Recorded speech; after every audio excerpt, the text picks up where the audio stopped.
নতুন রাজনৈতিক দল আম জনতা পার্টি আত্মপ্রকাশ করেছে। আত্মপ্রকাশ অনুষ্ঠানে বলা হয়েছে, বাংলাদেশের জনগণের সাধারণ অভিপ্রায়কে ধারণ করে একটি বৈষম্যহীন সমাজ প্রতিষ্ঠা করা, সামাজিক ন্যায় বিচার নিশ্চিত করার মাধ্যমে সুশাসন প্রতিষ্ঠা করা এবং বাংলাদেশের সাধারণ জনগণকে রাজনৈতিকভাবে সচেতন করে তোলা এই দলের লক্ষ্য।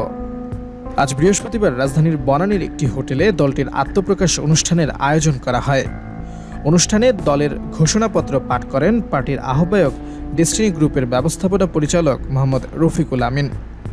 অনুষ্ঠানে তিনি বলেন, স্বাধীনতা অর্জনের ৫৪ বছরেও দেশের মানুষ বঞ্চনা ও বৈষম্যের সাথে লড়াই করে চলেছে। তাই দেশের মানুষকে এক হয়ে স্বৈরাচার বিদায় করতে হয়েছে। মানুষের মৌলিক অধিকার বাস্তবায়ন ও রাজনৈতিক অধিকার প্রতিষ্ঠার লড়াইয়ে অগ্রণী ভূমিকা রাখতে চায় বাংলাদেশ আম জনতা পার্টি।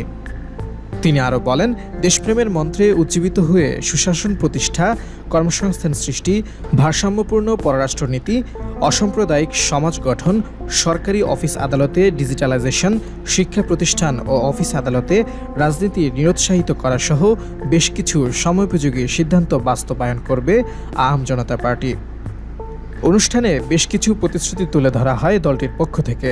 এসবের মধ্যে রয়েছে ক্ষমতা কুক্ষিত করা নয়, বরং সুযোগ্য নাগরিক ও ভোটার তৈরির মাধ্যমে যোগ্য প্রার্থীকে জনপ্রতিনিধি নির্বাচন করে মানুষের সামাজিক ও রাজনৈতিক অধিকার নিশ্চিতকরণের মাধ্যমে রাষ্ট্র পরিচালনা, মুক্তিযুদ্ধ ও জুলাই ২৪-এর গণ অভ্যুত্থানের চেতনা ধারণ, প্রতিরক্ষা ব্যবস্থা শক্তিশালীকরণ ও সার্বভৌমত্ব বজায় রাখা, আইনি সুশাসন, সবার জন্য শিক্ষা, দুর্নীতিমুক্ত প্রাতিষ্ঠানিক ব্যবস্থা, সন্ত্রাসবাদ, জঙ্গিবাদ ও সাম্প্রদায়িকতা প্রতিরোধ, জেন্ডার সমতা ও নারীর ক্ষমতায়ন।